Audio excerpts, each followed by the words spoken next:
தமிழக மக்களே, இது நம்ம பேனாக்காரன் யூடியூப் சேனல். ஒரு 4 நாட்களாக ஒரு நியூஸ் நம்ம எல்லாருக்கும் கேள்விப்பட்டிருப்போம். ரித்தானியா அப்படிங்கிற ஒரு சகோதரி தற்கொலை செய்து இறந்துருக்காங்க. எதன் காரணமானா டவுரி, அதாவது வரதட்சணை கொடுமையின் காரணமாக.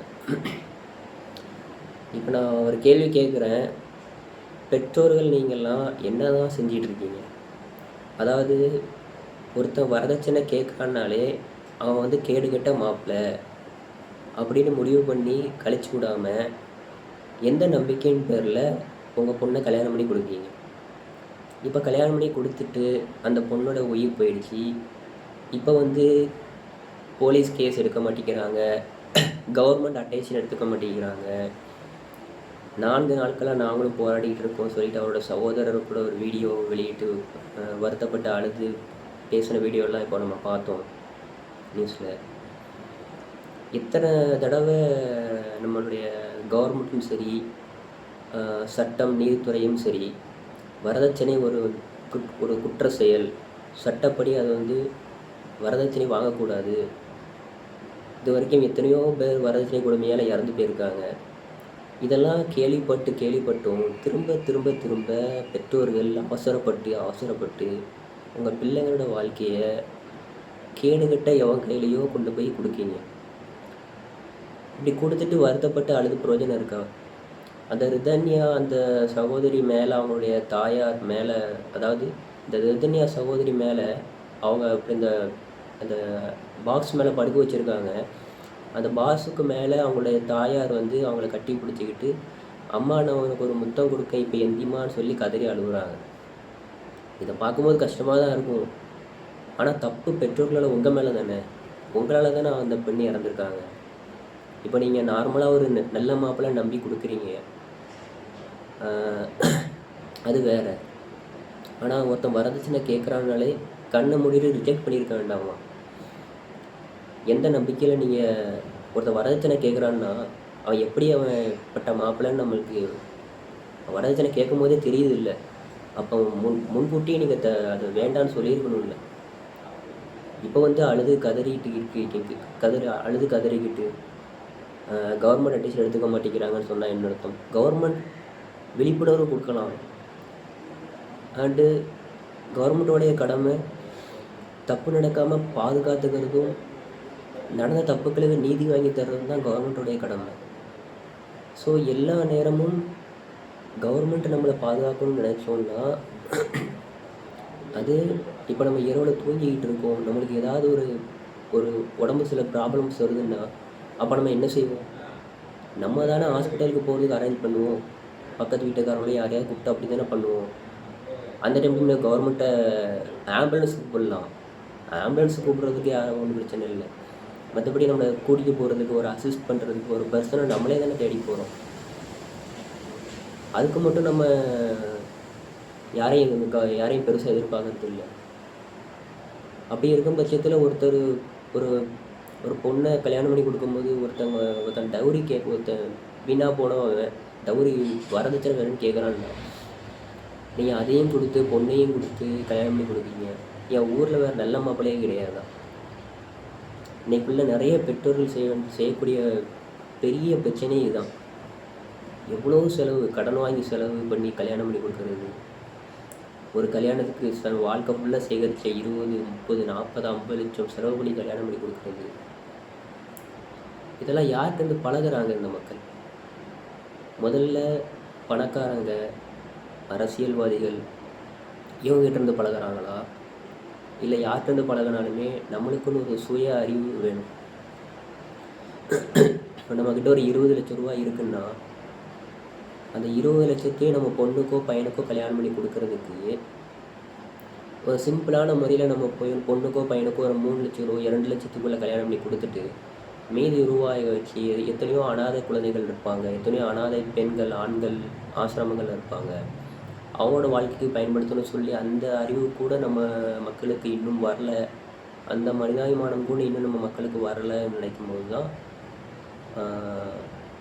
இன்றைய காலத்தில் இப்படி இருக்குன்னா இனி வரக்கூடிய காலத்தில் எப்படி இருக்கும்? ஒரு பிச்சைக்காரன் இருக்கான்னா அவனுக்கு ஒரு 2 ரூபா 10 ரூபா போட்டுட்டு போகிறத தாண்டி அந்த பிச்சைக்காரனும் நல்லா வாழணும் அப்படின்னு நினைக்கிற மனசு இங்கே எத்தனை பேருக்கு இருக்குது? தன்னுடைய குடும்ப வாழ்க்கை, தன்னுடைய வாழ்வாதாரத்தை நினைக்கிறத தாண்டி பிற மக்களுடைய நல்வாழ்க்கை நல்லா இருக்கணும்னு சொல்லி நினைக்கிற மனசு எத்தனை பேருக்கு இருக்குது? அதனால் ஒரு 27 வயசு வாலிப பெண் இப்போ அவங்க இதுலேயும் முக்கியமான ஒரு விஷயம் என்னென்னா, அவங்க தந்தை அவங்களோட அப்பா வந்து வீடியோவில் சொல்லியிருக்காரு, என் பொண்ணு வந்து ஒருத்திக்கு ஒருத்தங்கிற கொள்கையிலேயே உறுதியாக இறந்துட்டா, அதை நினச்சி எனக்கு ரொம்ப பெருமையாக இருக்குன்னு வேறு சொல்லியிருக்காரு.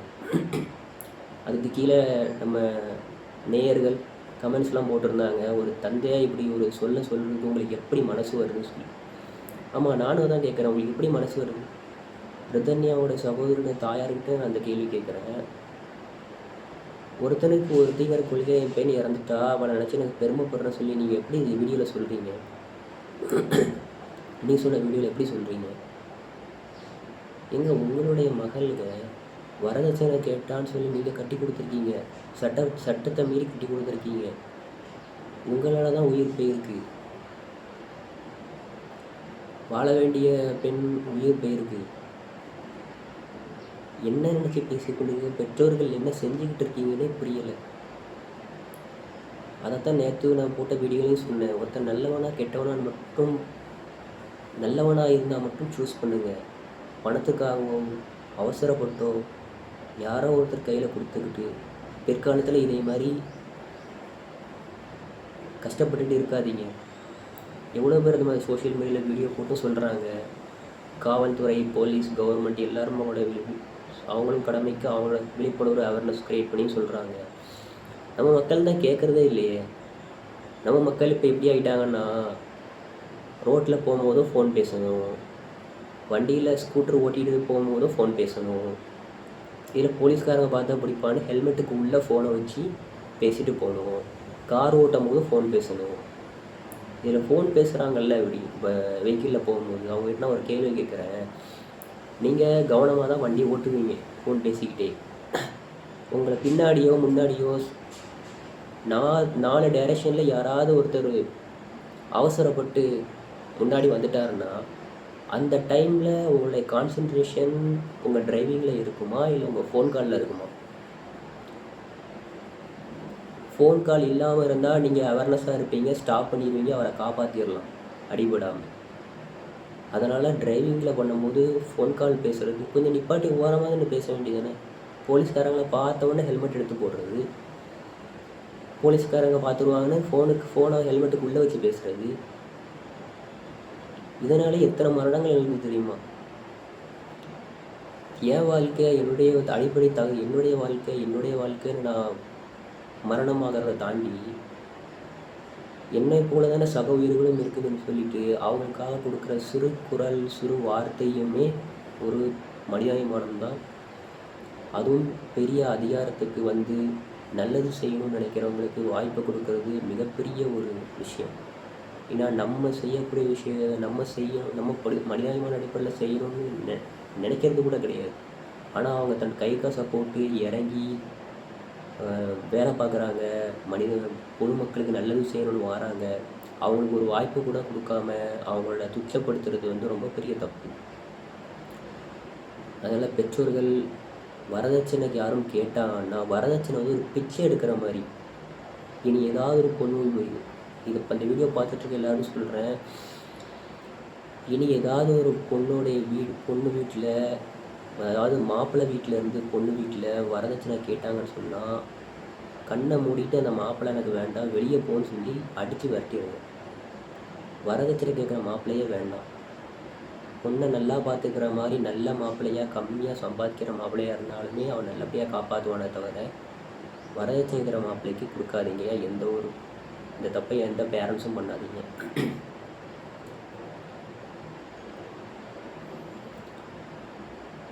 அண்ட் ஒன் மோர் திங், புதிய தலைமுறைகள் எல்லா வீடியோலையும் நான் சொல்கிறது தான், உங்கள் கரியரை சூஸ் பண்ணும்போது பப்ளிக் அவேர்னஸ், பொதுநலமாக கரியரை சூஸ் பண்ணுங்கள். நான் நல்லா இருக்கணும் மட்டும் நினைக்காம, இயக்குனர் விஜயகுமார் ஒருத்தர் உண்டு, அவர் சொல்லியிருப்பார், உரியடிங்கிற ஒரு திரை இதில் சொல்லியிருப்பார், நான் சாப்பிட்ற சாப்பாடு வந்து சக மனிதன் தட்டிலையும் இருக்கணும், அவனும் அந்த சாப்பாடை சாப்பிட்ணும். விஜயகாந்தும் அந்த விஷயங்கள் சொல்லியிருப்பார். நான் ஷூட்டிங்கில் இருக்கிற டைமில் நான் சாப்பிட்ற சாப்பாடு வந்து என் கூட இருக்கணும் சாப்பாடை சாப்பிட்ணும்.